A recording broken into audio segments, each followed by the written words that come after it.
నామములో కూడిన అందరికీ కూడా వందనాలు. దేవాది దేవుడు మరొకసారి ఆయన పాద సన్నిధిలో మనందరం కూడా కలిసి ప్రభువుని స్తుతించి ఆరాధించడానికి దేవాది దేవుడు మనకి ఇచ్చినటువంటి ఇటు దినాన్ని బట్టి, అవకాశమును బట్టి ఆయన నామమునకే మహిమ, ఘనత, ప్రభావములు చెల్లునుగాక. ఆమేన్. హల్లెలూయా. ఈ సంవత్సరపు మొదటి నెలలో ఉన్నప్పటికీ కూడా దేవునికి దినదినము కూడా సమీపస్తులం కావాలని, మునుపటి కంటే అధికముగా దేవుని ఆలోచనలో మనము ముందుకు వెళ్ళాలని దేవుని లేఖనాలను బట్టి మనం అర్థం చేసుకుంటూ ఉండాలి. దినదినాభివృద్ధి అనేటువంటి మాట బైబిల్ గ్రంథంలో కనబడుతూ ఉంటుంది. మన ఈ లోక సంబంధమైన జీవితములలో, మన పనిపాటులలో, మన ఉద్యోగాల్లో ఎలాగైతే అభివృద్ధి అనేటువంటి విషయం కోసం మనం ప్రయాసపడుతూ ఉంటామో, వాటికంటే కూడా శ్రేష్టమైనది దేవునిలో లేదా ఆత్మీయ విషయములలో మరి ఎక్కువగా అభివృద్ధి చెందడానికి కూడా మనం ప్రయాసపడుతూ ఉండాల్సిందే. దేవునికి స్తోత్రం. మంచిది. కొన్ని మాటలు ఇది నాన్న దేవుని యొక్క లేఖనాల్లో నుంచి మనం చూసుకుందాం. ఆదికాండము 4వ అధ్యాయము, ఆదికాండము 4వ అధ్యాయము 26వ వచనములో ఉన్నటువంటి మాటను చూసుకుందాం. మరియు షేతునకు కూడా కుమారుడు పుట్టెను, అతనికి ఎనోషు అని పేరు పెట్టెను. అప్పుడు యెహోవా నామమున ప్రార్థన చేయుట ఆరంభమైనది. చాలండి, చిన్న ప్రార్థన చేసుకుందాం. అందరూ కూడా తలలు వంచండి. సర్వాధికారమైన దేవ, పరిశుద్ధుడా, మహోన్నతుడా, కృపగలిగిన మా తండ్రి, మీ ఘనమైన శ్రేష్టమైన నామానికి స్తోత్రాలు. ఇంతవరకు కీర్తన ద్వారా నేను స్తుతించుకున్నాం. చేయబడిన ప్రార్థన, విజ్ఞాపనలు, ఆరాధనలు మీ సన్నిధిలో మీరు చేర్చుకున్నందుకు మీకు కృతజ్ఞతాస్తుతులు. ప్రభువా, వాక్యంలోకి వెళ్తుండగా మాకు సహాయం చేయండి. మానవ స్వరము, మానవుని ఆలోచన పూర్తిగా మరుగుపరిచి అయా నీ దైవికమైన స్వరము చేత మమ్మల్ని దర్శించి మాతో మాట్లాడి అయా వాక్య ఉన్న దేవా, నీ వాక్యము చేత మా హృదయాలను నింపమని ప్రార్థన చేస్తూ నీవే మహిమ పొందమని యేసు నామమున ప్రార్థిస్తున్నాం తండ్రి. ఆమేన్. హల్లెలూయా. అప్పుడు యెహోవా నామమున ప్రార్థన చేయుట ఆరంభమైనది. సృష్టిలో మనుషుల్ని దేవుడు ఏర్పాటు చేసిన తర్వాత ఆదాము అవ్వలకు పుట్టినటువంటి మొదటి సంతానము కయీను, తర్వాత హేబెలు. ఆ తర్వాత పుట్టినవాడే షేతు. అనగా రెండవ తరము ఈ పిల్లలు. ఇక్కడ నుంచి మూడవ తరం వచ్చేసరికి షేతు యొక్క కుమారులు ఎనోష్ అనేటువంటి ఒక భక్తుడు ఉన్నాడు. ఈ వ్యక్తి చేసింది ఏంటి అంటే, అప్పటి నుండి భూమి మీద యెహోవా నామమున ప్రార్థన చేయుట ఆరంభమయ్యింది. దేనికి స్తోత్ర. పాత నిబంధనలో యెహోవా అనే నామాన్ని ఎక్కడ ప్రకటించబడింది అని ఆలోచన చేస్తే మొదటిగా మోషే దగ్గర ప్రకటించబడింది. అందుకే మీకు ఆదికాండము నుంచి కూడా మనం చూస్తే మోషే రచించి ఉన్నాడు కాబట్టి అబ్రహాముకు కానీ వీరెవరికి కానీ పేరు రాల. మన ఇంగ్లీష్ బైబిల్లో చూసినా లేకపోతే హీబ్రూ బైబిల్లో చూసినా అక్కడ యెహోవా అనే నామం కనబడదు, కానీ ప్రభువు లేక దేవుడు అనేటువంటి పదం అక్కడ కనబడుతూ ఉంటుంది. ప్రభు అనగా దేవుడు, అనగా ఆయన సమస్తమునకు ఆయన అధికారము కలిగిన వాడు అని అర్థం. ఇక్కడ మనం చూస్తే మొదటిసారిగా దేవునికి ప్రార్థన చేయడం అనేది ప్రారంభించబడింది. అంటే అంతకుముందు ప్రార్థనలు లేవా అని అంటే లేవు. దేవుడు ప్రతిరోజు ఆదాము అవ్వలతో మాట్లాడడానికి వచ్చేవాడండి. ఏమండి, మాట్లాడడం వేరు, ప్రార్థన చేయడం వేరు. కానీ ప్రార్థన ఒక మాట్లాడే అనుభవంలో వెళ్ళిపోవాలి. ఈ ఆదాము అవ్వలతో దేవుడు స్వయంగా వచ్చి మాట్లాడేవాడు. మాట్లాడి అనేక విషయాల గురించి తెలియజేస్తూ ఉండేవాడు. అయితే దేవుని నుంచి ఎడబాటు కలిగించాలనేటువంటి ఉద్దేశము చేత అపవాది అయిన సాతాను వారిలో దేవునికి ఇష్టం లేనటువంటి కార్యములు జరిగించడం మొదలుపెట్టాడు. అపవాది ప్రేరేపించాడు, దానిని నెరవేర్చింది ఎవరు అంటే మనుష్యుడు. అపవాది చేయిస్తాడు అని మనం అంటాం, కానీ వాడు ప్రేరేపిస్తాడు. బలవంతంగా చేతితో పట్టుకుని వాడు చేయించడాడు, బలవంతంగా నీళ్ళు దూరిపోయి వాడు చేయించడు. వాడు ఏం చేస్తాడంటే ప్రేరేపిస్తాడు. ఈ ప్రేరేపణలకు లోబడివి వారు దేవునికి విరోధముగా నడుచుకోవడం ప్రారంభించారు. తర్వాత మనం చూడగలిగితే వారికి పుట్టినటువంటి సంతానము కయీను, హేబేలు. చూద్దాం 4వ అధ్యాయం 1 నుంచి కొన్ని మాటలు మనం చదువుకుందాం, ఆ తర్వాత మనం ముందుకు వెళ్ళొచ్చు. ఆదాము తన భార్య అయిన హవ్వను కూడినప్పుడు గర్భవతి అయి కయీనును కని, యెహోవా దయ వలన నేను ఒక మనుష్యుణ్ణి సంపాదించుకున్నాను అనను. దేవునికి స్తోత్రం. ఏమంటే వీరు చూసిన అద్భుతాలలో ఇదొక ప్రత్యేకమైన అద్భుతం. ఏంటంటే మొట్టమొదటిసారిగా మనుష్యుడు తల్లి గర్భములో నుంచి బయటికి వచ్చినటువంటి విషయము ఇక్కడ ప్రారంభించబడింది. అది ఆదాము అవ్వలకు కూడా ఆశ్చర్యమే, వారికి కూడా అది ఒక అద్భుతమే. ఎందుకంటే వారిరువురు మాత్రమే ఇంతకాలం కనిపించుకునేవారు. వీరిరువురు తప్ప మరి ఎవరు కూడా ప్రపంచంలో లేరు. అయితే వారికి ఒక విషయం, పసిపిల్లలు అంటే వారికి తెలియదు. ఆదాము అవ్వలకు ఏం లేదో తెలుసండి, బాల్యం లేదు. ఏం లేదు, ఉందంటారా? బాల్యం దేశం ఉంటే చాలా టైం పట్టేసేదేమో, 20 సంవత్సరాలు ఈయన ఎత్తుకుని తెప్పాల్సి వచ్చేది. ఏమండి, దేవుడు యవ్వనస్తులుగానే బలవంతులుగానే ఆదాము అవ్వలు దేవుడు చేశాడు. వీరికి కొత్త అనుభవం ఏంటంటే ఒక కుమారుడు వారి ద్వారా రావడం. ఎప్పుడైతే ఈ కయీను జన్మించాడో అవ్వమ్మ గారు చాలా సంతోషపడి అంటుంది, యెహోవా దయ వలన నేను ఒక మనుష్యుణ్ణి సంపాదించుకున్నాను. సంపాదించుకోవడం అంటే స్వాస్థ్యము. దేవునికి స్తోత్రం, హల్లెలూయా. మొట్టమొదటి స్వాస్థ్యము ఈ ప్రపంచంలో ఈ భూమి మీద జరిగింది ఎవరు అంటే కయీను. తర్వాత ఆమె అతనికి తమ్ముడగు హేబేలును కనెను. 2వ సంతానము ఎవరు అంటే హేబేలును కయీనుకి తమ్ముడుగా ఇచ్చిందంట. తర్వాత ఇంకా చదివితే వీరిరువురికి పెద్దవాళ్ళు అయ్యారు. అండ్ ఇది ఏంటంటే పాకడం, నడిచిపడిపోవడం ఏం చెప్పట్లేదు, కానీ డైరెక్ట్గా వాళ్ళు ఏం చేశారు అనేటువంటి లక్షణాల్లో చెప్తున్నాడు. వారు ఏం పని చేసేవారంటే, హేబేలు పని ఏంటంటే గొర్రెల కాపరి. దేనికి స్తోత్రం. ఏమండి, కయీను ఏం చేసేవాడు, భూమిని అంటే వ్యవసాయం చేస్తూ ఉండేవాడు. తర్వాత కొంతకాలమైన తర్వాత ఏమంటే కయీను ఏం చేశాడంట, కయీను అతని అర్పణను అక్కడ 3వ వచనం, కొంతకాలమైన తర్వాత కయీను పొలము పంటలో కొంత యెహోవాకు అర్పణగా తెచ్చాను. అర్పణ అనే పదాన్ని అండర్లైన్ చేసుకోండి. దినాన్ని ఏం చేశాడు కయీను? అర్పణ అంటే ఏంటంటే దేవునికి ఇవ్వడము. అర్పణ అంటే ఏంటి? ఇది మన దగ్గర నుంచి జరిగేది. అర్పణ అనేది ఏంటంటే మనుష్యుడు దేవునికి చేసేది.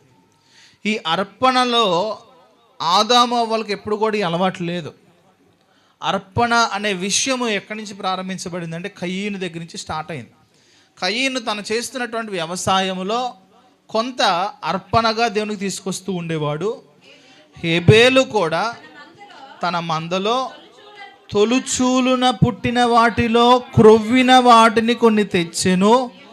యెహోవా హేబేలును అతని అర్పణను లక్ష్య పెట్టెను, కయీనును అతని అర్పణను ఆయన లక్ష్య పెట్టలేదు. కాబట్టి కయీనుకు మిక్కిలి కోపం వచ్చి అతడు తన ముఖమును చిన్నబుచ్చుకొనగా. దేవునికి స్తోత్రం చెప్దా, హల్లెలూయా. సరే, ఈ మాటలు లోతుగా వెళ్ళడానికి మనం ప్రయత్నం చేద్దాం. అంటే మునిగిపోద్ది కానీ బయటకు వచ్చేచ్చు వెంటనే. అండి, ఇక్కడ అంటున్నాడు హేబేలు అర్పణిచ్చాడు, కయీను అర్పణిచ్చాడు. కయీను తను చేసిన పని అంటే ఆ పొలంలో ఉన్నటువంటి పంటలను తీసుకొచ్చి దేవుడికి అర్పిస్తూ ఉండేవాడు.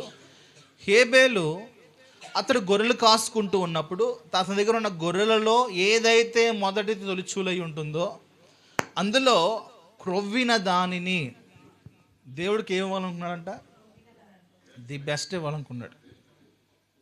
మనకి ఎక్కువగా ది బెస్ట్ రేట్ ఎక్కువ వస్తుందని. ది బెస్ట్ ఏమొస్తుంది? కానీ ఈ హేబేలుకు ఉన్నటువంటి మనసు ఏంటంటే, దేవునికి నేను ఎప్పుడు కూడా శ్రేష్టమైనది ఇవ్వాలి, దేవునికి నేను ఇస్తే శ్రేష్టమైనది ఇస్తాను, అది కూడా ఇష్టపూర్వకంగా సనుగుతూ అంటే గొనుగుతూ ఇవ్వడం కాదు, కానీ పూర్తిగా ఇష్టపూర్వకంగా అంటే ఆ దేవునికి ఇవ్వడానికి హేబేలు మనసు ఉంది. అయితే వీరిరువురిలో ఎందుకు హేబేలు అర్పణ దేవునికి నచ్చింది అంటే, కయీను శ్రేష్టమైనదిగా ఇవ్వలేకపోతున్నాడు. కయీను సనుగుతూ ఇస్తున్న, ఇక్కడ రాయబడలేదు కానీ దాని అర్థం తెలిసిపోతుంది. కయీను ఇవ్వడానికి తమ్ముడిస్తున్నాడు కాబట్టి నేను ఇవ్వాలి. ఈ విషయం ఒకసారి ఆలోచన చేస్తే, నువ్వు అర్పించే స్తుతులు ఎవరో చెప్తున్నారు కదా నేను కూడా చెప్తాను అనుకున్నావా? నీ స్తుతులు అనే అర్పణ దేవుడి దగ్గరికి స్వీకరణ కావట్లేదు. ఎవరో చేస్తున్నారు వారికి పోటీగా నేను చెయ్యాలి అని అనుకుంటున్నావా? నువ్వు చేసేది ఏది కూడా దేవుడు లక్ష్య పెట్టడు. నువ్వు అనుకుంటావు ఇది చేయడం వల్ల నేను ఆశీర్వాదం పొందుకుంటున్నాను అని అనుకుంటావు, కానీ దాని ద్వారా వచ్చే ఆశీర్వాదం అది కాదు. సహోదరులారా, దేవునికి ఎప్పుడు కూడా వ్యక్తిగతమైనదే ఇష్టము, కానీ ఎవరినో చూసి చేసేది దేవునికి ఇష్టం కాదు. నీకు మనస్ఫూర్తిగా రావాలి, నీ మట్టుకు నీకు లోపల నుంచి బయట పుట్టాలి. ఒకరు చెప్పడం ద్వారానో, ఎవరో నిన్ను ప్రోద్బలపరచడం ద్వారానో, బలవంతముగా చేయించడం ద్వారానో అది దేవుని యొద్దకు వెళ్ళడానికి అది అవకాశం కాదు. అది నీకు మనస్ఫూర్తిగా ఏదైనా నువ్వు దేవుని మందిరంకి రావాలన్నా నీకు ఇష్టపూర్వకంగా రావాలి. దేవుని సందులో నువ్వు స్తుతి చెల్లించాలన్నా అది నీకు ఇష్టపూర్వకంగానే చేయాలి. ఆరాధన చేయాలన్నా మనస్ఫూర్తిగా నీవు కుడిగ్గాని ఎడమగాని త్రిప్పుకోకుండా నీ మనసుని ఆయన వైపు మాత్రమే తిప్పుకొని ఆయనను స్తుతించగలగాలి. అప్పుడు హేబేలు అర్పణను దేవుడు అంగీకరించినట్లుగా నువ్వు చేస్తున్న ప్రార్థన, స్తుతి అనే అర్పణ ప్రభు అంగీకరిస్తాడు. కానీ మనం కేకలు పెడతాం, గోల చేస్తాం, కానీ ప్రయోజనం ఏముంది? ప్రయోజనం లేని స్తుతి ఎవరికి వెళ్తున్నట్లు? దేవుని దగ్గరికి వెళ్ళట్లేదండి. ప్రయోజనం లేని స్తుతి ఎందుకు మనం చేసేది? ప్రయోజనం లేని ప్రార్థన. నువ్వు దేవుని మందిరానికి వస్తున్నావు కానీ ప్రయోజనం ఉండట్లా. నువ్వు ప్రయోజనం లేకుండా దేవుని కోసం ఏది చేసినా అది వృధాగానే పోతుంది. నీ కష్టం వృధా అయిపోతుంది, నీ సమయం వృధా అయిపోతుంది. నువ్వు ఏదైతే చేస్తున్నాను అనుకున్నావో అవన్నీ కూడా వృధా అయిపోతున్నాయి. ఇష్టపూర్వకంగా చేయండి. ప్రార్థన చేస్తే, ఆరాధన చేస్తే ఇష్టపూర్వకంగా చేయండి. బలవంతంగా ఎప్పుడు కూడా చేయడానికి వీల్లేదు. దానికంటే మౌనంగా కూర్చోవడం, దానికంటే ఉద్యోగాలకు వెళ్ళిపోయి పనులు చేసుకోవడం చాలా దానికంటే ఉత్తమం. కనీసం ఆ పనులన్నీ అవుతాయి. పనికి వెళ్తే కనీసం ఒక 600-700 వస్తాయి అండి. ఇది బెస్ట్ అంటారు. అది పక్కనట్టు అది వచ్చింది గాలికి వెళ్ళిపోద్ది, అదేం మిగలదు. కానీ అది హాస్పిటల్కో లేకపోతే వడ్డీకి వెళ్ళిపోద్ది, అది మిగలదు.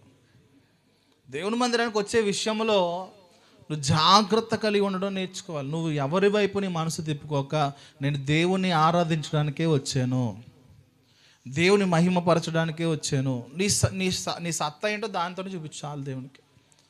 నువ్వు ఎక్కడి వరకు దేవునికి మహిమపరచగలవో అంతవరకే చెయ్యి. అయితే ఇష్టపూర్వకంగా చేసింది దేవుడు చాలా ఇష్టంగా తీసుకుంటాడండి. దేవునికి స్తోత్రం. ఈ హేబేలు అర్పణ దేవుడు లక్ష్య పెట్టాడు, కయీను అర్పణ దేవుడు లక్ష్య పెట్టలేదు. కనుక కయీనుకి మిక్కిలి కోపం వచ్చింది.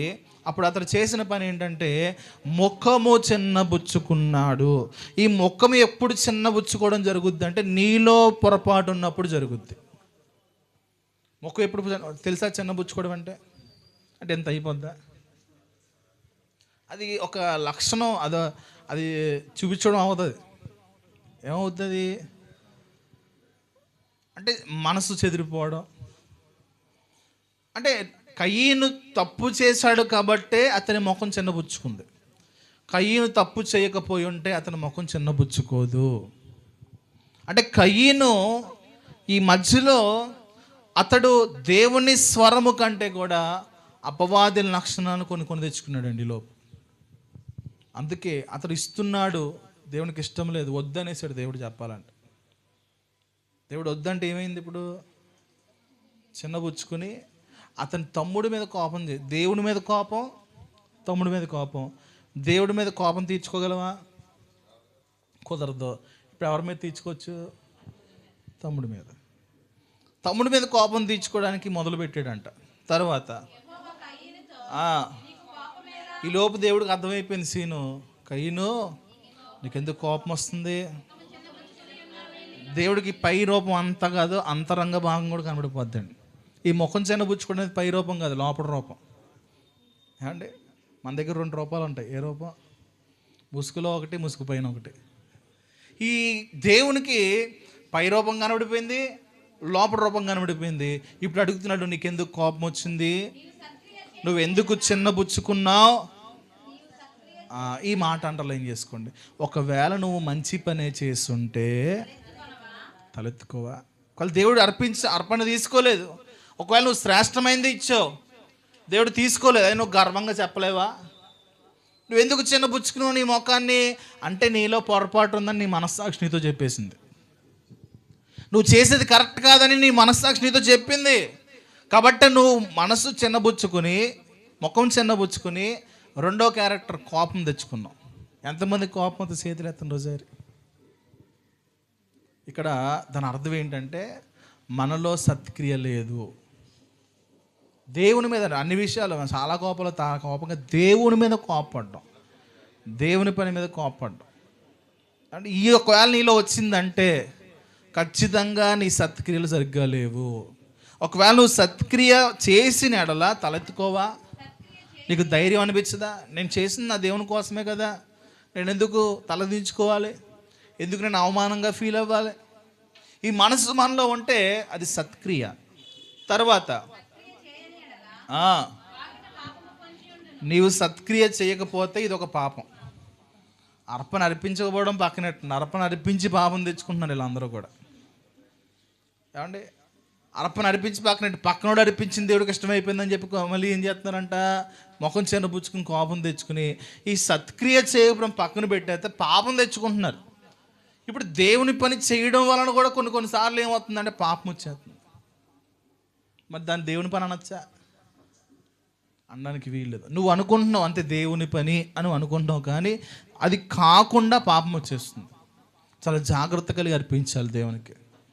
నువ్వు అర్పించేది ఏదైనా సరే దేవునికి శ్రేష్టమైనది అర్పించాలి. రెండవది, నీ పక్కనోళ్ళు ఏం అర్పించారో నీకు అనవసరం. నీ పక్కనోళ్ళు ఎలాగ అర్పిస్తున్నారో నీకు అనవసరం. నీ పక్కనోళ్ళు ఎలా ప్రార్థిస్తున్నారో నీకు అనవసరం. నీవు నీ సామర్థ్యతకు తగినట్లుగా చేయగలవా లేదా? ఇది కావాల్సింది. సాతానుగాడి బుద్ధి అండి ఇదేంటంటే, వాడు దేవుణ్ణి స్తుతించేవాడు. ఒకప్పుడు వాడు ఆరాధిస్తున్నప్పుడు, వాడు ఆ వాయిద్యాలు వాయిస్తున్నప్పుడు దేవునికి చాలా ఇంపుగా అనిపించేది. వాడు త్రోసివేయబడ్డాడు. ఇప్పుడు వాడు ఆరాధించట్లేదు, ఆరాధించే వాళ్ళని పాడు చేస్తున్నాడు. అర్థమవుతుందా? వాడు ఆరాధించట్లేదు, దేవుని ఆరాధించే వాళ్ళని పాడు చేస్తున్నాడు. అంటే దీని అర్థం ఏంటంటే వాడు ఎలాగో నరకానికి పోతాడు, వాడు ఎలాగో పాపం అనేటువంటి ఆ బీజముతో బ్రతుకుతూ ఉన్నాడు. ఇప్పుడు వాడితో పాటు మరొకరిని చూసుకుంటూ వాడిని పాడు చేస్తున్నాడు. సహోదరులారా, నీవు నేను ఎప్పుడైనా సరే మనం చూసుకోవాల్సింది ఏంటంటే, నీ వ్యక్తిగతమైన భక్తి, నీ వ్యక్తిగతమైన అర్పణ దేవునికి ఎలాగిస్తున్నావు అనేది ఖచ్చితంగా నువ్వే చూసుకోవాలి. ఎందుకంటే రేపొద్దున దేవుడు మనల్ని ఏదైనా అడిగినప్పుడు పలానా వ్యక్తి వలన నేను పడిపోయాను అని చెప్తే దేవుడు ఊరుకుంటాడా? పలానా వ్యక్తి వలనే నేను చర్చ్ మానేశాను ప్రభువా, ఊరుకుంటాడా? అసలు దేవునికి నీకు మధ్యలో ఆడెవడు రావడానికి? దేవునికి నీకు మధ్యలో ఆమె ఎవరు రావడానికి? ఆఖరి దేవుడికి నీకు మధ్యలో నీ కొడుకే కానీ నీ కూతురే కానీ రావడానికి వీలేదు. నువ్వు చెప్పే సాగు ఏంటంటే, నా కొడుకే అడ్డం, నా కూతురే అడ్డం. చెప్తావా చెప్పవా? మా భర్త అడ్డం, భర్త ఏమో నా భార్య అడ్డం. అన్నీ పక్కన పెట్టి అంటాలు పక్కన పెట్టుకుని దేవుని మందిరానికి రావడానికి నీకు ఎటు నొప్పి? నా భాషలోకి వచ్చాను ఇప్పుడు దాకా బైబిల్ భాషలో నుంచి ఇప్పుడు నా భాషలోకి వచ్చి ఏంటి నొప్పి? ఏంటి నీకు?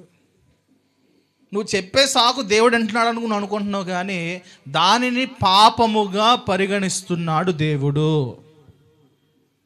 ఆ పాపముగా పరిగణించబడింది. నువ్వు చేసేటువంటి అర్పణ, నువ్వు చేసే ఆరాధన, నువ్వు చేసే ప్రార్థన, నువ్వు చేసే స్తుతి ఎక్కడికి దేవుని దగ్గరికి వెళ్ళకుండా ఎక్కడ పడిపోతుంది? అది కనీసం ఈ బిల్డింగ్ ఎత్తులోకి కూడా వెళ్ళకుండా కిందకు పడిపోతుందండి. దేవునికి నీకు మధ్యలో ఆకాశ మండలంలో దురాత్మలు ఉన్నాయి. ఈ దురాత్మలను దాటుకుని నీ ప్రార్థన వెళ్తుందా? మనం కయ్యను ప్రార్థన చేస్తున్నామా, హేబేలు ప్రార్థన చేస్తున్నామా? ఏ లక్షణము కలిగి నువ్వు దేవుని ఆరాధిస్తున్నావు? నువ్వు ముఖం చిన్నబుచ్చుకున్నావు అంటే నీలో సత్క్రియ లేదు. నీ కోపం వస్తుందా దేవుని కోసం? నీలో మంచి పనులు లేవు, సత్క్రియలు చేస్తే నువ్వు ధైర్యంగా నిలబడలేవు. తలెత్తుకోవా అన్నాడండి దేవుడు. నువ్వు ఒకవేళ మంచి పని చేసావా, నీకు దాని విషయంలో సరైనటువంటి విలువ రాలేదా, నో ప్రాబ్లం. ఎందుకంటే నువ్వు తలెత్తుకొని చేయొచ్చు. నువ్వు చేసింది ఎవరి పని? మనుషుల పనా? నువ్వు చేసింది ఎవరి కోసం? మనుషుల కోసమా? దేవుని కోసం చేసిన రోషం కలిగి జీవిస్తాడు అన్నాడు. అది చిన్నది కానీ పెద్దది కానీ తలెత్తుకుని జీవించేటువంటి కార్యమే దేవుని పని. తలదించుకోవాల్సిన అవసరం లేదు. పాపం చేస్తూనే లోకంలో భయంకరంగా తలెత్తి తిరుగుతున్నప్పుడు, సర్వోన్నతుడైన దేవుని కోసం మనం జీవిస్తున్నప్పుడు, ఆయన కోసం మనం నడుస్తున్నప్పుడు ఇంకెంత ధైర్యంగా నిలబడచ్చు మనం. దానికి స్తోత్రం. తర్వాత చదువుదాం ఇంకా.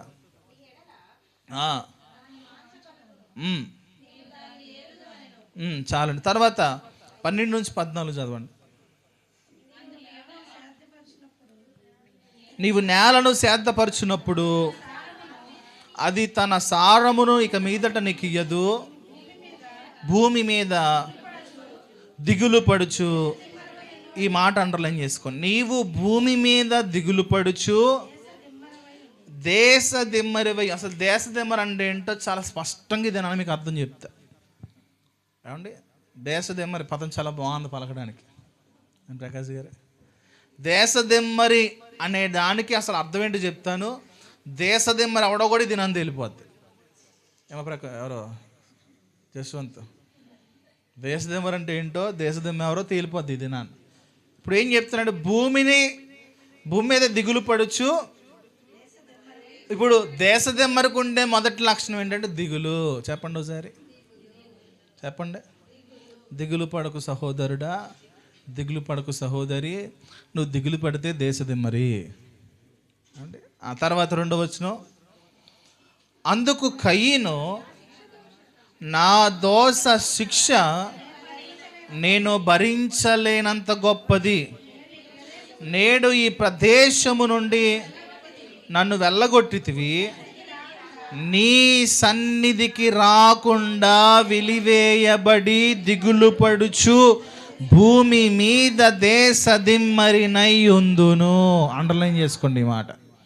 దేవుని మందిరానికి రాకుండా తిరిగే ప్రతి జీవి దేశ దిమ్మరే. అడు క్రైస్తవుడే కానివ్వండి, క్రైస్తవుడు కాకపోనివ్వండి, చాలా స్పష్టంగా కయ్యం చెప్తున్నాడు. మొదటిసారి ఆదాము అవ్వలు త్రోసివేయబడ్డారు. ఇప్పుడు 2వసారి కయ్యను త్రోసివేయబడ్డాడు. కయ్యనుకి అర్థమైపోయింది, నీ సన్నిధికి రాకుండా వెలివేయబడ్డది. దేవుని సన్నిధి నుంచి వెలివేయబడ్డాడు అండి. ఎక్కడి నుంచి? దేనివల్ల? అసలు దేవుని సన్నిధిలోకి రాకుండా వెలివేయబడ్డానికి గల కారణం ఏంటి అని ప్రశ్నించుకుంటే, ముఖం చిన్నబుచ్చుకోవడము, కోపం తెచ్చుకోవడము, దేవుని మీద పైన ఇంకో మాట అంటున్నాడు 9వ వచనంలో చూడండి.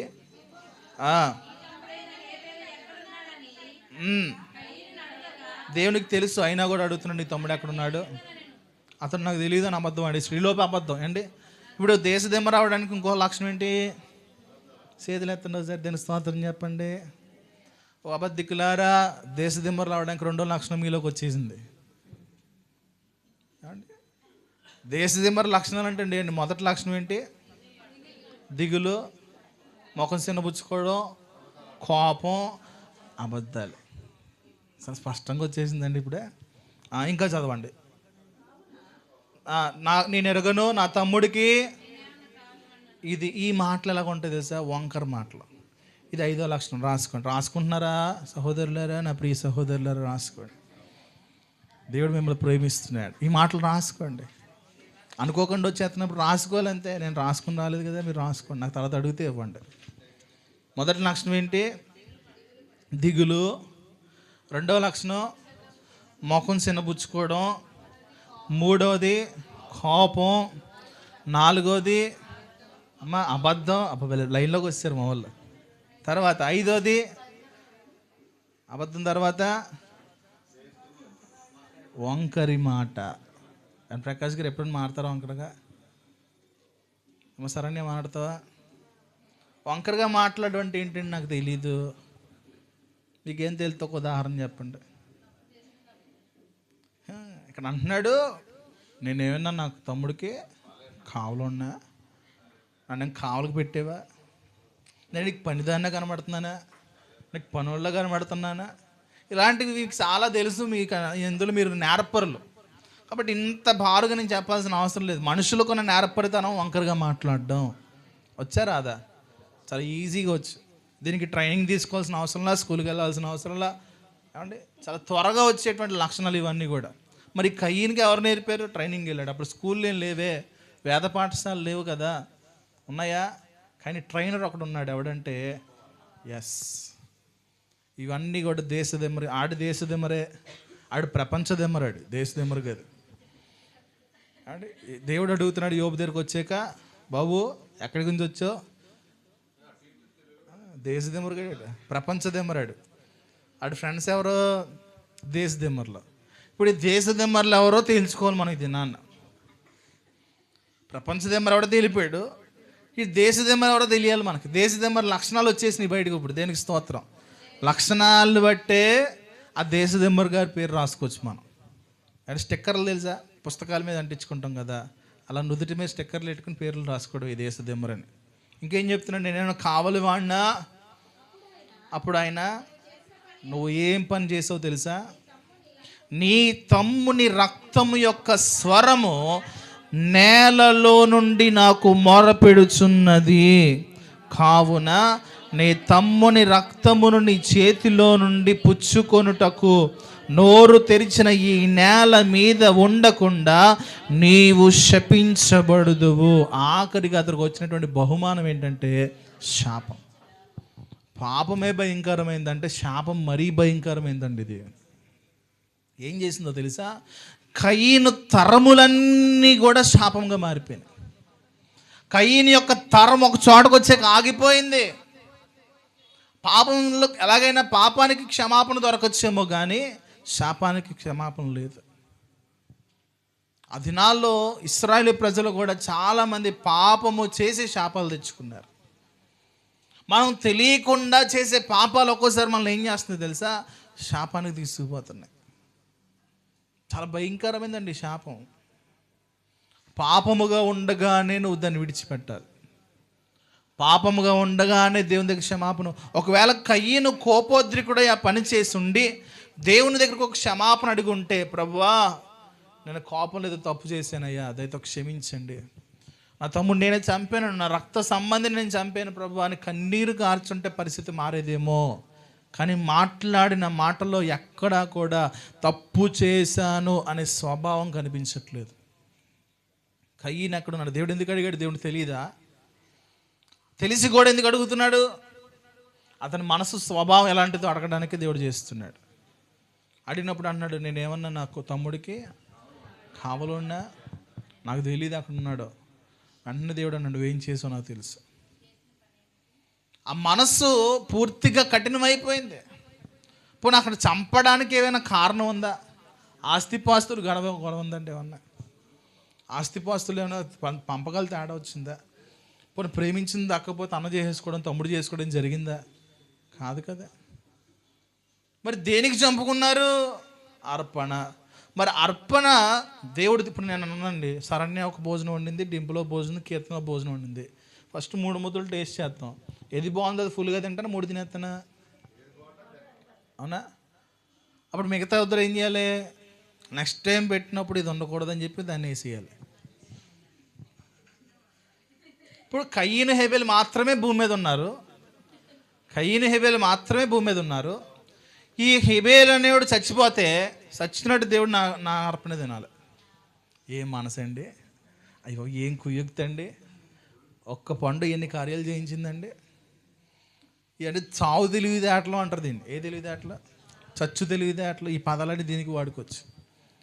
అంటే దేవుడు ఇద్దరు ఉన్నారు కాబట్టి హేబేలు తీసుకుంటున్నాడు. హేబేలు అర్పణ ఒకసారికి ఇంకా హేబేలు ఇవ్వడానికి హేబేలే లేకపోయి ఉంటే ఇంక నేను ఇచ్చే అర్పణే, నేను ఏదైతే తినాల్సిందే, ఇంకా తప్పదు. కొంతమంది చూడండి, భార్య ఎలా వండినా తింటారు, తప్పదు ఇంకా. ఎందుకంటే ఇంకో చోటుకి వెళ్తే అంటే రోజుకి ఎంత అవుద్దండి ప్రకాష్ గారు? రోజు వాకింగ్లో మీద ఏ మాటలు అంటే ఆవిడ గురించి కాదులే, ఇంటికి వెళ్ళి గొడవ పట్టుక నీకు చాలా మంచిగా చెప్తారు. అంటే ఇంటికి వచ్చి తినడానికి పెట్రోల్ ఎక్కువ అవుద్దని చెప్పి బయట తింటుంటే 600 అయిపోతుంది, 60 రూపాయలు. నెలకు వచ్చేవాడికి ఎంత అవుద్ది? చక్కగా పాపం పొద్దున 5ంటికి లేసి అన్నం వండేసి బాక్స్ పెట్టేస్తే పెరుగు పెట్టేసి తినేస్తున్నారు. ఇంట్లో వంట చాలా శ్రేష్టమైంది, అవునా? అప్పుడప్పుడు తినచ్చు, ఫ్యామిలీ తెలివి బయటికి వెళ్ళి తినచ్చు.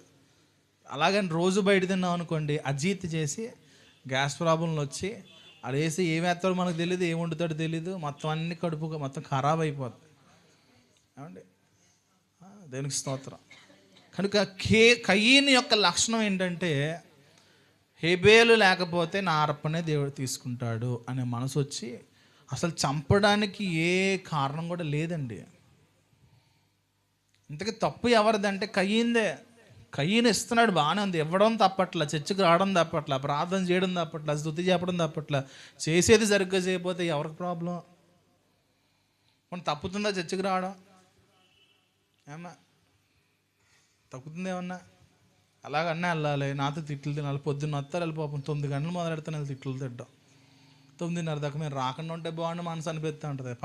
మేము పాడవండి అని చెప్పి బుక్ ఇసిరేసిన వాళ్ళు కూడా ఉన్నారు నా దగ్గర. పాడితే ఓ బాధ, పాడకపోతే ఓ బాధ. పోనీ పాడేరా, ఎప్పుడు అదే పాట, ఇంకా ఫిక్స్ అయిపోయి, ఆ పాట ఫిక్స్ అయిపోయి ఇంక వేరే నేర్చుకున్నామంటే బయట ఏమో పాడద్దు అంటారు, చర్చిలో ఏమో పాడమంటే అయ్యే పాడుతున్నాం అంటారు. మీతో ఎలాగండి ఏగేది అనే స్వరం నాకు వినపడుతుంటుంది. ఎవరి స్వరమో నాకు తెలుసు కానీ బయటికి చెప్పను. చెప్పాం కదా, దేవుడు నాకు ఇచ్చిన వరం చెప్పే కదా, మీరు మనసులో ఏమనుకున్నా నాకు వినపడద్ది. నాకు ఇలా బొక్కిస్తే ఇసిరేపోయి ఇలా పెడతారు. నేను ఏం చేయాలి? ఏదో అంటారు కదా, ఏదో వచ్చిందానికి ఏదో అదే సరిపోతాడు పెట్టుకోవాలని, సచ్చినోడికి వచ్చిందే కట్టమని సరిపెట్టుకుంటాను అయ్యే పదాలు. మనం దేవుని ఎదుట ఇచ్చేది నా కోసం ఇవ్వడానికి అసలు మీరు రావద్దు. మీరు వచ్చిన వెంటనే నా దేవుని నేను కనపరచాలి. ఒక ఆవిడ పాపం పాడింది, పాట పాడడం రాదు కానీ దేవుని మహిమ పరచాలనే మనసును బట్టి నేను స్తుతిస్తున్నాను దేవుణ్ణి. మీరు స్తుతించడానికి వచ్చారు, బాగానే ఉంది, కానీ నా కోసం పాడుతున్నారు. నా కోసం పాడొద్దు, పక్కన వాళ్ళ కోసం పాడొద్దు, ఎవరినో మైమరిపించడానికి అసలు పాడొద్దు. నువ్వు పాడినప్పుడు దేవుడు ఆనందపడాలి, అంతే. దేవునికి స్తోత్రం. మావిడ పాడినప్పుడు చాలామంది నవ్వారు, నేను దేవుని స్తుతించాను, దేవుడైతే నవ్వడం. సొంత భర్తే నవ్వాడండి, ఎంత బాధాకరం. కానీ దేవుడు నవ్వడండి.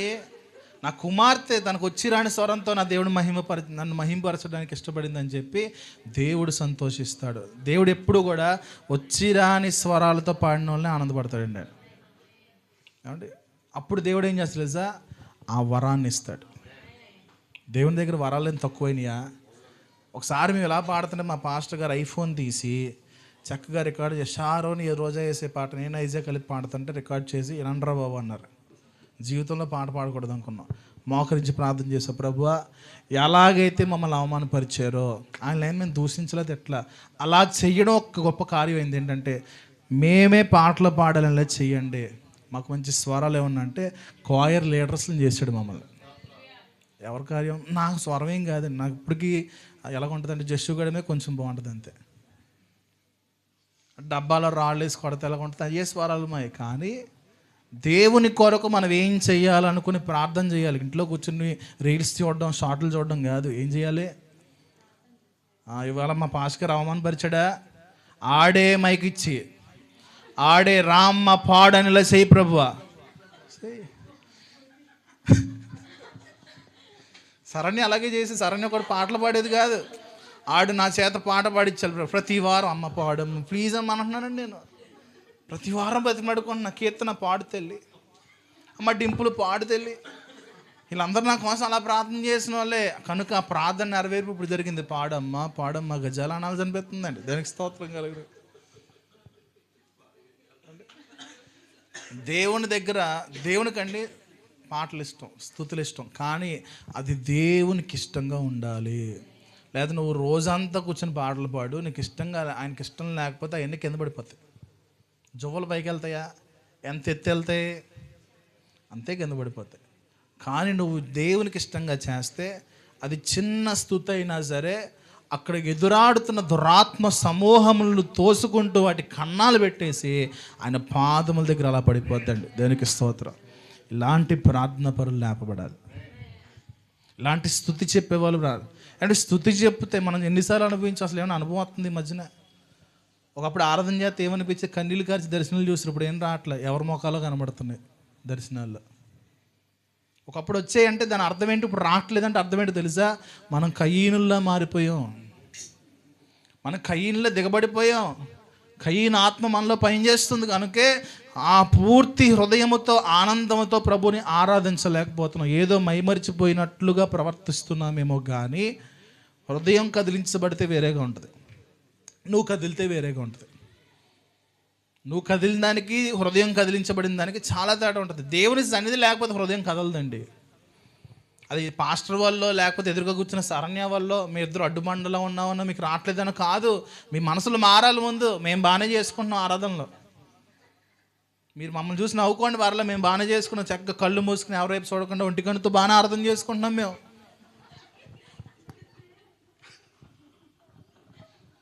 ఎందుకు నవ్వుతున్నారండి? నేను వాక్యం చెప్తున్నానండి.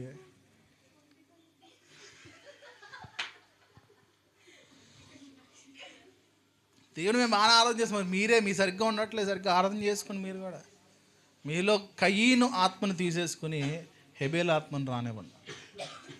హేబేలు అర్పణ దేవునికి నచ్చింది, హేబేలు ప్రార్థన దేవునికి నచ్చింది. అంటే హేబేలు చచ్చిపోయాడు, హేబేలు లోటు ఎవరు తీర్చారు తెలుసా? ఏనోస్ తీర్చాడు. ఆ తర్వాత దేవుని ఆరాధించే వాళ్ళు లేరు.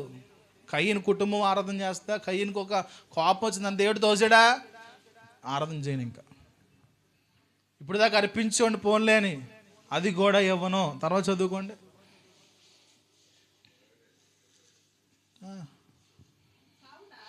నీ సన్నిధికి రాకుండా వెలివేయబడి దిగులు పడుచు భూమి మీద దేశ దిమ్మరిన యుందును కావున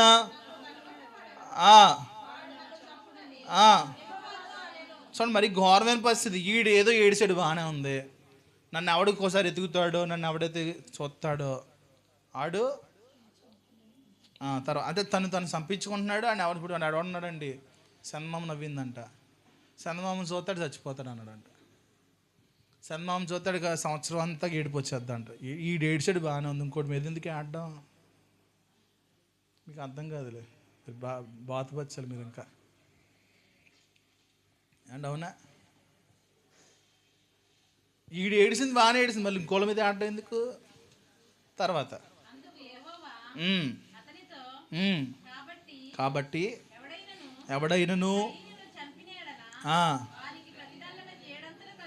దేవునికి స్తోత్రం. దేవుడు ఇంకా గొప్పడు. ఈ కయీను రోడ్ల మీద వెళ్తాను, నన్ను చంపేండ్రా రే, నన్ను చంపేండ్రా, నన్ను చంపేండ్రా అంటే ఎవడన్నా కయీని చంపాడు, అడు బతికినంత కాలం శాపభరితుడిగానే బతకాలి. ఎవడన్నా కయీను అని అనుకున్నాడు, చచ్చిపోతే అయిపోద్ది అనుకుంటాం కదా చాలాసార్లు, చచ్చిపోతే బతుకైపోయింది అనుకుంటాం, ఉర్లు కట్టేసుకుంటాం కదా. దేవుడు అన్నాడు, ఎవడన్నా కయ్యని చంపితే వాడికి 7 అంతల శాపం వచ్చేస్తుంది. తర్వాత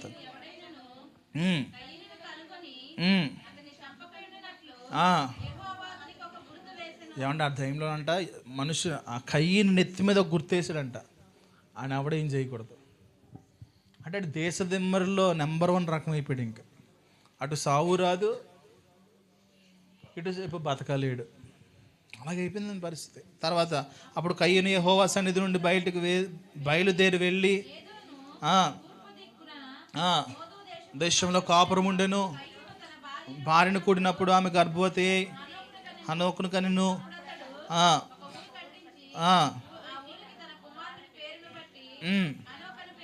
పేరు పెట్టెను.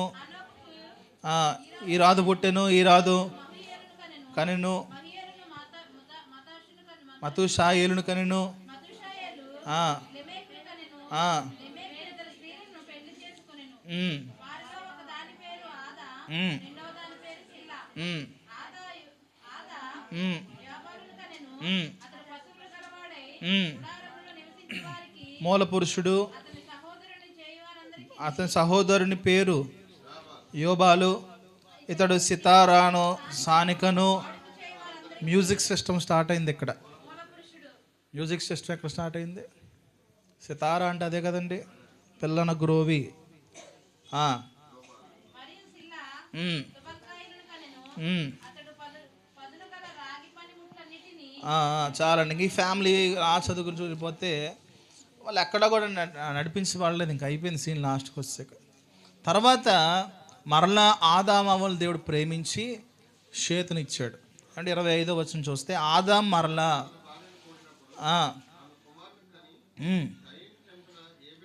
ప్రతిగా దేవుడు నాకు హేబేలుకు ప్రతిగా దేవుడు షేతునిచ్చాడు. హేబేలు అంటే దేవుడికి చాలా ఇష్టం. ఇప్పుడు హేబేలు లేని లోటును షేతు ద్వారా దేవుడు తీర్చుకోవడానికి ప్రయత్నం చేస్తున్నాడు. దేనికి స్తోత్రం కలుగునుగా. హల్లెలూయా. మరి షేతు ఏం చేశాడో మనకు అంతగా ఇక్కడ వివరాలు లేవు, కానీ షేతు యొక్క కుమారుడు ఎనోషు మాత్రం దేవుని మహింపరిచాడు. ఏంటి అంటే యెహోవా నామములో ప్రార్థన చేయడం, మోకరించి ప్రార్థన చేసే అనుభవాలు స్టార్ట్ అయ్యాయి. దేవుని వైపు చేతులెత్తి దేవునితో మాట్లాడే అనుభవాలు. ప్రార్థన అంటే ఎదురుగా దేవుడు ఉండడు, కానీ మాట్లాడడం. అంతకు ముందు వరకు దేవునితో ముఖాముఖిగా మాట్లాడే పరిస్థితి ఉంది. ఇప్పుడు ముఖాముఖిగా కాదు, ఆయన ఉన్నాడు, ఆయన చూస్తున్నాడు అనే విశ్వాసము చేత ప్రార్థిస్తున్నాడు. దేనికి స్తోత్రం. హల్లెలూయా. మనము ఎదురుగా దేవుడు ఉంటే, లేకపోతే ఎదురుగా కేఏ పాల్ గారు లాంటి పెద్ద పెద్ద సేవకులు ఉంటే మనలో భక్తి బయటకు వస్తుంది. లేకపోతే వస్తుందా రాదా? ఎప్పుడు ఉండే సేవకుడే కదా అని చెప్పి మనం దేవునికి ప్రార్థన చేయట్లేదు ఇంతకీ. ఏమండి, నన్ను చూసి మీరు అసలు చేయొద్దని మరి పదే పదే మరలా మీకు చెప్తున్నా. పెద్ద సేవకుడు ఎవరైనా ఉన్నారనుకోండి, ఒకవేళ ఇక్కడే నుంచి వాక్యం చెప్తే మనలో భక్తి బయటకు వచ్చేస్తుంది.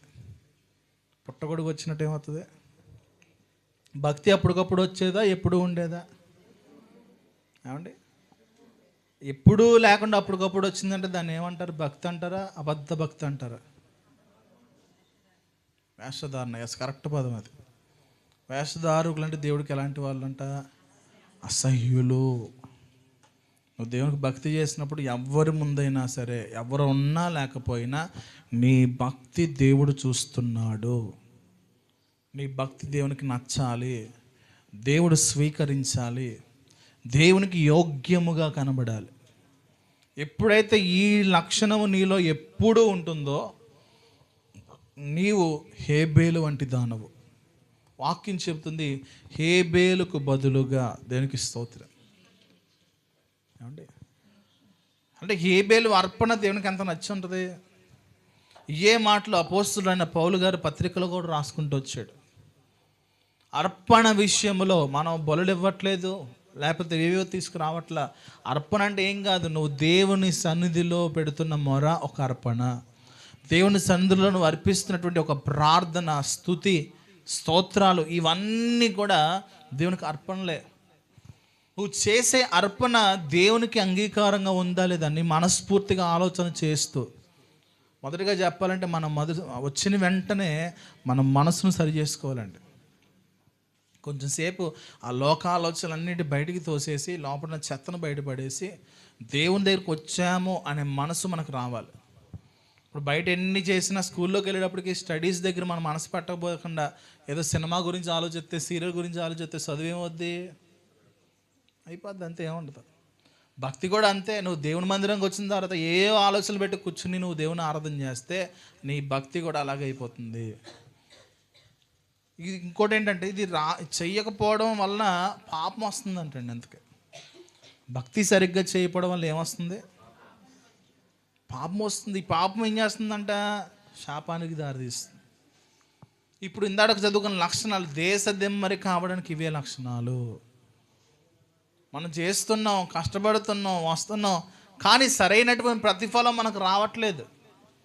ఈ ప్రతిఫలం రానప్పుడు మనకి ఏమనిపిస్తుంది? ప్రతిఫలం రానప్పుడు ఏమనిపిస్తుంది? చేసింది వృధా అనిపిస్తుందా లేదా? అంటే ఒక పెట్టుబడి పెడుతున్నావు. ఏంటి ఈ పెట్టుబడి అంటే భక్తి అనే పెట్టుబడి నువ్వు పెడుతున్నావు. ఆ పెట్టుబడి సరైనదిగా ఉండాలి. ఆ పెట్టుబడి మనస్ఫూర్తిగా నువ్వు పెట్టాలి. దేవుని సన్నిధికి వస్తున్నప్పుడు ఎవరి కోసమో నువ్వు ఆరాధన చేయడానికి వీల్లేదు. ఎవరో నన్ను ఏదో అంటారని నువ్వు చేయడానికి వీల్లేదు. నువ్వు నీ మనస్ఫూర్తిగా నీ ఏదైతే తలంతు కలిగి ఉన్నావో, ఏదైతే నువ్వు దేవుని కోసం చెల్లించాలనుకున్నావో అది హృదయపూర్వకముగా ఇవ్వాల్సిందే. అంటే ఒక చోట అన్నాడు, సంతోషంగా ఇచ్చేవారిని దేవుడు ఆశీర్వదిస్తాడు. దానికి స్తోత్రం. స్తుతికి ఎంత ఖర్చు పెట్టాలి? నువ్వు ఆరాధనకి ఎంత ఖర్చు పెట్టాలి? అసలు డబ్బుతో సంబంధమే లేదు కదండి దేవుడి దగ్గర రావడానికి. మనం డబ్బుతో సంబంధం లేదు కదా. దేవుని కోసం అర్పించే విషయంలో నువ్వు మనస్ఫూర్తిగా ఇవ్వగలిగితేనే యథార్థంగా ఆరాధించేవారు. సో 4:24 వచ్చినంత ఏంటి? యోహాను సువార్త చదువుకుని ముగించేసుకుందాం. యోహాను సువార్త అయిపోయిందా? యోహాను సువార్త 4వ అధ్యాయం. దేవుడు ఆత్మ గనుక 23 కూడా చదవండి. అయితే యథార్థముగా ఆరాధించువారు ఆత్మతోనూ సత్యముతోనూ తండ్రిని ఆరాధించే కాలం వస్తుంది. చూడండి, ఇశ్రాయేలు ప్రజలు ఆరాధించారు కానీ వారు కయీను వంటి ఆరాధనలు చేయడం మొదలుపెట్టారు. నామకార్థమైన ఆరాధనలు, నామకార్థమైనటువంటి భక్తి వారు చేస్తూ ఉన్నారు కనుక దేవునికి నచ్చలేదండి అది. మరి వాళ్ళందరూ బలులు ఇవ్వడానికే కదా పండగ సమయం దగ్గరికి వచ్చినప్పుడు వాళ్ళందరూ కూడా వ్యాపారం చేస్తున్నప్పుడు దేవుడు ఏం చేశాడు? అక్కడికి వెళ్ళి యేసుప్రభు వారు వాళ్ళకి రోకలన్నీ తోసేసి పావురాల్ని గొర్రెలన్నీ వేసి ఆ తండ్రి గృహమును మీరు వ్యాపారటిల్లుగా మీరు మార్చేశారు. ఏదైతే ఉంది అర్పణే కదా అని తీసుకున్నాడు ఆయన. ఇవన్నీ పండగ కోసమే తెచ్చారు అనుకున్నాడా? మరి ఎందుకు దోసాడు? నచ్చలేదండి ఆయనకి. అర్పణ విషయంలో దేవుడు ఖచ్చితంగా ఆనాడు ఉన్నాడు, ఇప్పుడు కూడా ఉంటున్నాడు. అన్యాయ అర్పణ, అన్యాయ బలులు మీరు ఇవ్వద్దని చెప్పి ఇశ్రాయేలు ప్రజలకు చెప్పేశాడండి. అపవిత్రమైన బలులు మీరు చేయకూడదు. దేవునికి అపవిత్రమైన బలి అంటే ఏంటి? ఆ దినాల్లో మీరు చూస్తే కుంటిది, గుడ్డిది, మచ్చది, డాగున్నది, జబ్బు చేసింది దేవుని దగ్గరికి ఇవ్వకూడదు. ఇప్పుడు దాన్నే ఒక స్తుతిగా మీరు తీసుకోండి, దాన్నే ఒక ఆరాధనగా తీసుకోండి, ఒక మొరగా మీరు తీసుకోండి. కుంటిది గుడ్డిది ఇవ్వట్లేదు, మనం జబ్బుది ఇవ్వట్లేదా? హృదయం సరి చేసుకోకుండా స్తుతి చేస్తున్నాం, అది దేవునికి అంగీకారంగా ఉంటుంది అనుకుంటున్నారా? మరి అవి చేయడం వల్ల పాపం వచ్చేదండి ఆ దినాల్లో, శరీర సంబంధంగా. ఇప్పుడు ఆత్మ సంబంధముగా, హృదయ సంబంధముగా మనం పాడు చేసుకుంటున్నాం ఈ లక్షణాల వల్ల. దేవునికి ఇస్తే మనస్ఫూర్తిగా ఇవ్వాలి. నువ్వు కొంచెం ఇవి, ఎక్కువ ఇవి, దాని గురించి దేవుడు అడగడం. ఏదైతే నువ్వు ఇవ్వడానికి సిద్ధపడ్డావో నువ్వు మనస్ఫూర్తిగా ఇవ్వు. అండ్ మరొకళ్ళు అపోస్తుల దగ్గరికి వచ్చేసరికి 2 వ్యక్తులు భార్యాభర్తలు ఉన్నారు, అక్కడ కొంచెం తీసుకొచ్చి ఇచ్చారంట. అది కూడా పాపమే అని చెప్పు. పాపం కూడా రాలి, వాళ్ళకి ఏమొచ్చింది? శాపం వచ్చేసింది. దేవునికి ఇవ్వగలిగినంత వారు ఇవ్వలేకపోయారండి. డబ్బులు కాదు చెప్తుంది, ఆయన హృదయమును చూసే దేవుడు. హృదయపూర్వకముగా దేవుని కొరకు నువ్వు చేసే ప్రతి ఆరాధన నీకు పరిపూర్ణముగా సంతోషాన్ని కలిగించాలి. ఎన్నో ఆరాధనలు మనం చేసాం, ఆ ఆరాధనలో మన హృదయం సంతృప్తి చెందిన రోజులు ఉన్నాయి. ఇప్పుడు నువ్వు ఇంటికి వెళ్తున్నావు, హృదయం సంతృప్తిగా వెళ్ళగలుగుతున్నావా? హృదయం సంతోషంతో తిరిగి ఇంటికి వెళ్ళగలుగుతున్నావా? ఎన్ని వారాలు హృదయం సంతోషం లేకుండా ఇంటికి వెళ్ళావు నువ్వు? నువ్వు కనుక సరిగ్గా ఆరాధన చేస్తే దేవుడు నీకు వాక్యానికి సంతోషకరమైనది అనుగ్రహిస్తాడు. ఎప్పుడు నన్నే అంటావంటే దాని అర్థం ఏంటి? ఎప్పుడు నన్నే అంటారంటే దాని అర్థం ఏంటి? ఎప్పుడు నన్నే అంటారండి. ఎన్నిసార్లు అంటారు? దేవునికి స్తోత్రం, అర్థమైపోయింది. మరి దేవుడు అస్తమానం అంటున్నాడంటే మనం మార్చుకోనంత వరకు అంటాడు. నువ్వు అది మార్చుకోకుండానే ఇలాగుండి పరలోక రాజు వస్తానంటే అక్కడి నుంచి మెడబట్టి గడ్డికి ఇంటేస్తాడు అంతే. ఏమవుతుంది మెడబట్టి బయటికి ఏంటిదే? మీరు మెడబట్టి బయటికి అంటాడు కానీ నువ్వు ఎవరో నాకు తెలియదు వెళ్ళిపోంటాడు అంతే. సింపుల్. నువ్వు నా మాట వినలేదు కాబట్టి నువ్వు ఎవరో నాకు తెలియదు. నువ్వు నా మాట వినుంటే ఖచ్చితంగానే నిన్ను ఎరిగి ఉంటాను. దానికి స్తోత్రం. హల్లెలూయా. క్రైస్తవ జీవితం ఎంత ఈజీయో అంతే కష్టం. ఆయనకి ఇష్టంగా నువ్వు చేసేవా, సింపుల్గా నడుచుకుంటూ వెళ్ళిపోతావు. కష్టంగా వెళ్ళావా, దీనికంటే కొండ ఇంకోటి ఉండదు. కానీ దేవుని సహాయం చేత, దేవుని ప్రేమిస్తూ మనం ముందుకు వెళ్ళగలిగితే సులువుగా, నా కాడి సులువును తేలికగా ఉంటుందని వాక్యం చెప్తుంది. ఇష్టంతో తీసుకుంటే ఏదన్నా సులువే కదండి. ఇష్టం లేకపోతే కష్టం అనిపిస్తుంది. దేవుని పరిచర్య అన్న అంతే. దేవుని సన్నిధికి రావడం అన్నది ఇష్టంతో వచ్చావంటే సంతోషంగా వస్తావు. మళ్ళీ ఈడు మొహం చూడాలరా బాబు అనుకుంటూ వచ్చావంటే కష్టంగానే వస్తావు. పిల్లల్ని చూసి నేర్చుకోండి. వాళ్ళు సంతోషంగా పావుదొక్క 9ంటికి వచ్చేస్తారండి. జస్ట్ గడి కష్టమైపోతుంది ఈ మధ్యన బాబు.